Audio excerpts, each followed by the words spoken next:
Beep, beep, beep, beep, beep, beep, beep, beep. Hello. Just right. Good morning, good morning, good morning, good afternoon, good evening, good night, wherever you are. Right, here we go. All right, the times. All right, right. Subscribe, become a warrior teacher, buy me a coffee if you can. That would help. Really, really, really help. Thank you.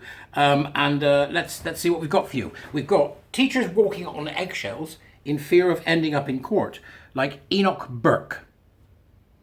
Educators terrified of ending up like Burke by saying the wrong thing. This is from Patrick O'Donoghue, who writes for The Times. And it says here, the classroom is now the front line of gender wars, according to teachers who have admitted that they are walking on eggshells and terrified of ending up in court like Enoch Burke. Speaking to the Sunday Times under condition of anonymity, 3 secondary school teachers have told of the difficulties they face as they navigate growing gender diversity and an ever-changing social environment in Irish schools. Yes, we are in the Emerald Isle today. One teacher, who has taught chemistry and maths, two of the most important subjects right now, in a co-educational school for 23 years, said that while she did not want to cause offence to pupils or face complaints, she generally avoided using a transitioning student's preferred pronouns. There should be no such thing. Transitioning students. They're children. Despite previous directions from her principals, as she does not believe in gender ideology. I avoid the situation. I won't use the pronouns or the new name because I think that is me pushing them one step further to surgery, which is irreversible. That's exactly what it is. Well done to this teacher.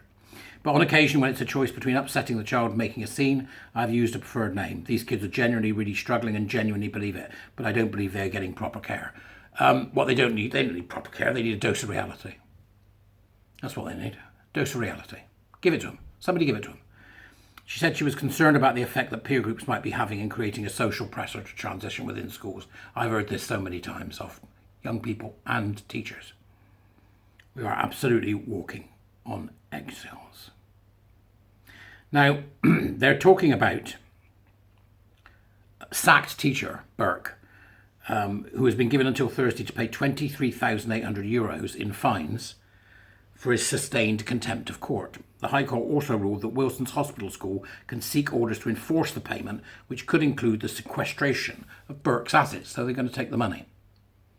Mr Justice Brian Moore also gave the view that the two possible reasons for Burke's non-compliance with orders to stay away from the school were that Burke either believed the fines were too low or they would not be enforced. His brother Simeon, 24, is currently in prison, having again refused to accept bail a week after he was charged over outbursts in the Court of Appeal. Meanwhile, another teacher in his mid-60s who has taught at both post-primary level and third level for decades said he would kick for touch if approached by a transitioning pupil in the classroom. As a teacher, I have to respect the person of the child in front of me. That person is a human being. I will always respect that kid, but it shouldn't be down to individual teacher to decide what to do in the situation. I don't think it's down to just age either. You take a 30-something-year-old teacher who went to a denominational school and is now teaching in a non-denominational school, they might be committed to the ethos of that non-denominational school throughout their life, he said. The teacher who was most recently taught English, Irish and economics at a Gaelic school had added that there was a need for the Department of Education to give greater clarity and guidance to teachers navigating gender issues. However, Egan Cleary, an English grammar and well-being teacher in a school in Wicklow, said it was important to teach students to be critical about gender roles in society. Is that what you think you're doing? Idiot.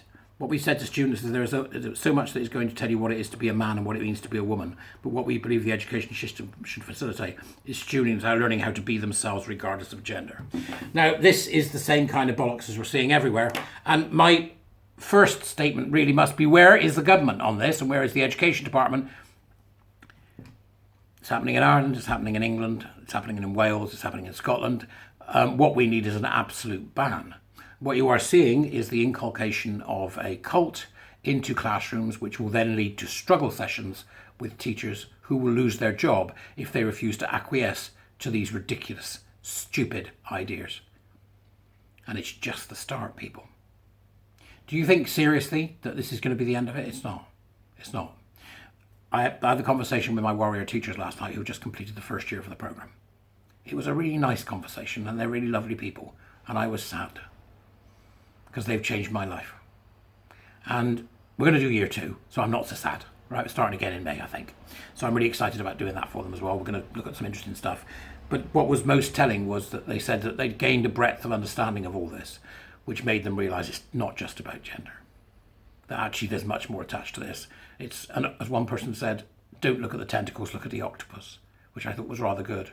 This is not something that is simply going to go away, and the government's inaction is deranged. They're just silly. And there's good reason to think that in the next couple of years in Britain, that the Labour government will come to power.